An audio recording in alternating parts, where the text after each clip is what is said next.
very much for joining me today and participating in Lab Week 2021. We're really excited here at Randox to kind of showcase all the hard work of all of our staff members throughout this past year. As we all know, it's been a pretty tough one from all sides of the spectrum. So yeah, just basically, what is your experience? What's your background? Just give us a little bit of a bio.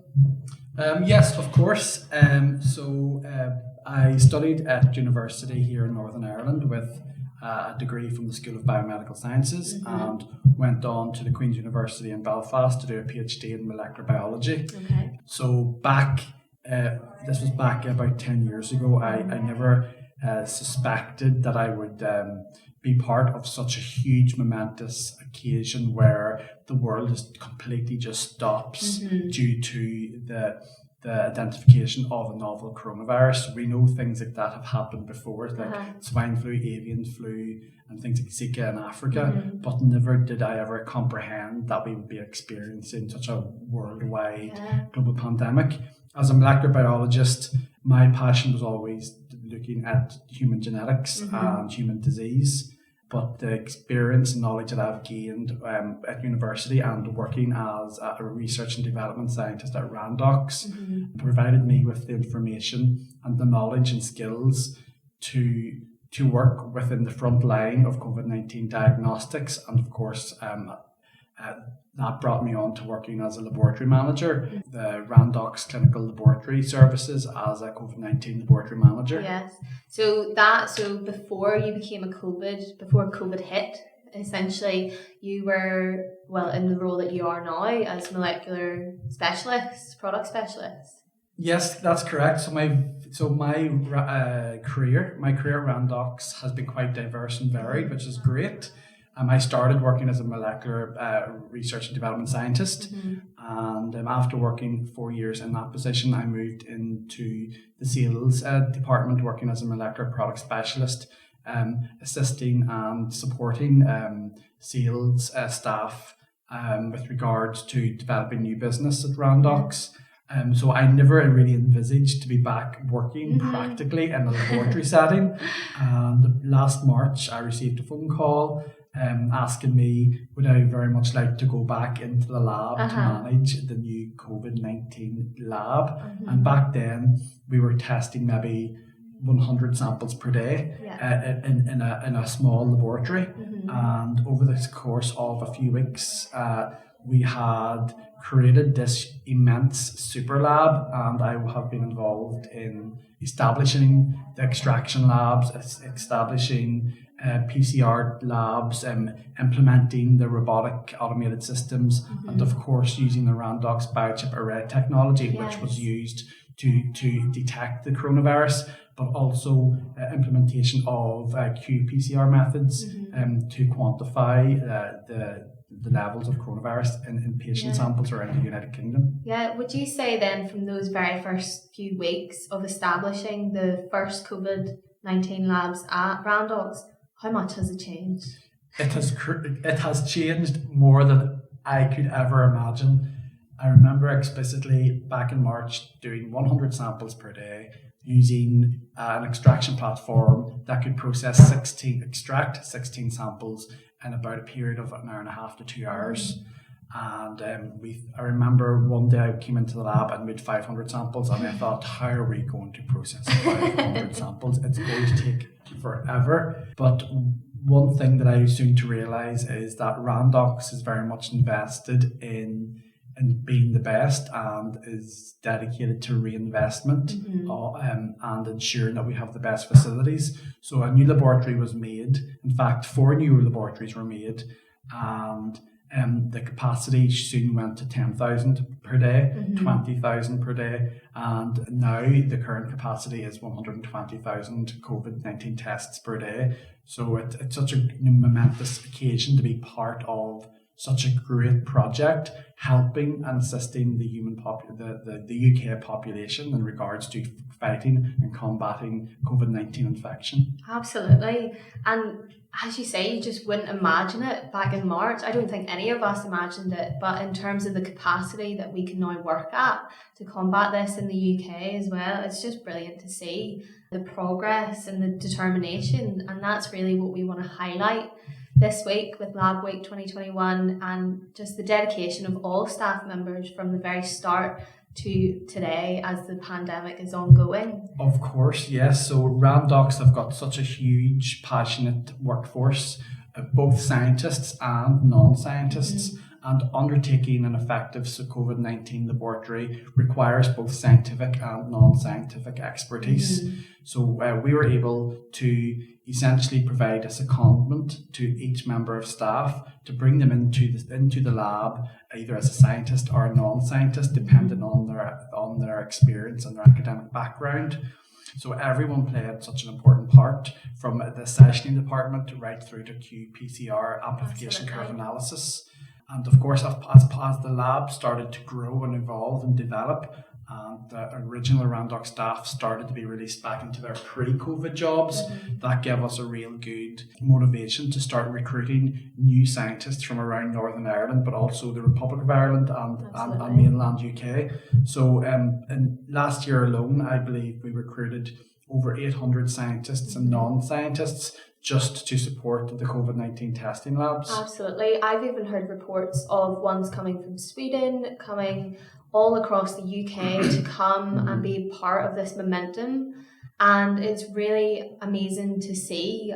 You know, I was talking to Courtney earlier, and she didn't have any experience, and she went straight into a lab, was thoroughly trained, and she loves it. And she loves the kind of learning experience that she's also had. So as someone coming from a scientific background and now into these labs, is it quite refreshing for you to see the public eyes being open to what you guys actually do in a lab?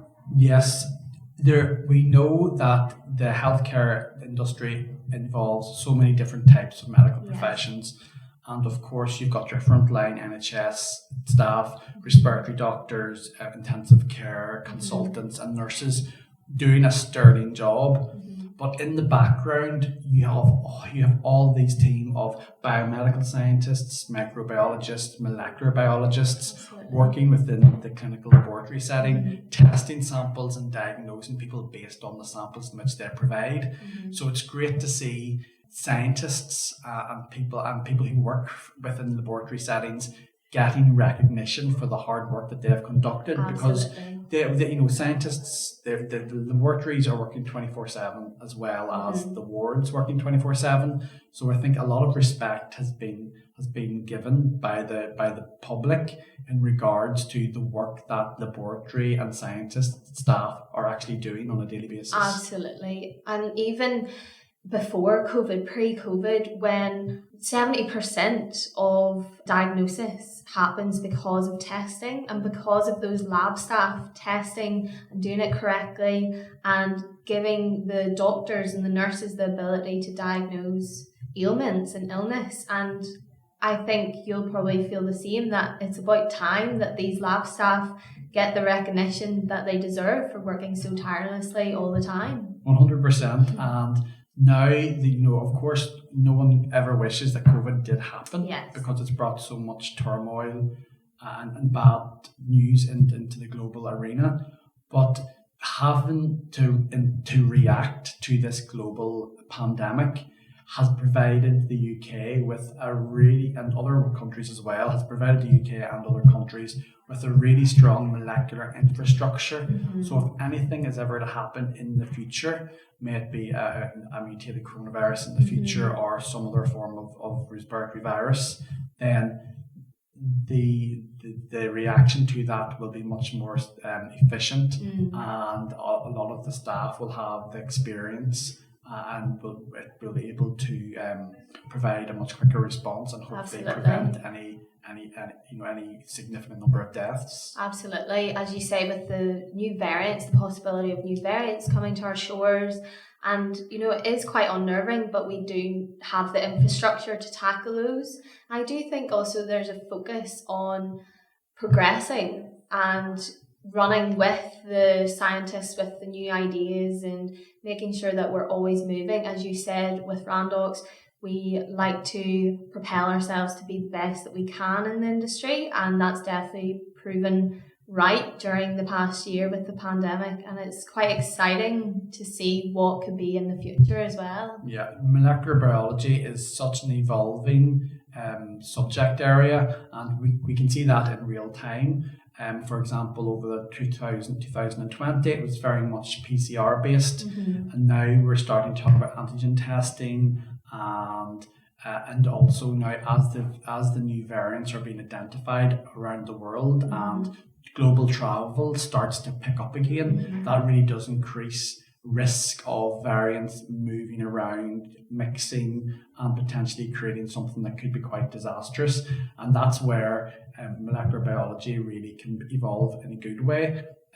For example, at Randox, we are looking into and investing in next generation DNA sequencing, which is a method to identify not only if the viral genome is present in a patient, but what exact mutation that patient is carrying. Wow. Is it the B117 variant? Is it B135, for example? And once you can identify existing or new variants, then the clinicians can react to how they're treated. If there's a new vaccine that need to be created or adapted, or if that patient needs to be quarantined or isolated. Absolutely. And all of this progress fundamentally comes down to the fact that during the pandemic, people dropped what they were doing, they could pause, and people picked up the torch of, say, Courtney, for instance, previously in this podcast. Courtney had no experience and she went straight in. She unfortunately lost her job due to the pandemic and she went straight in, and it is because of those dedicated staff members that all of this progress can happen and the future looks so much brighter. Very much so, and I take my hats off to the staff that I had the pleasure of working with since March 2020.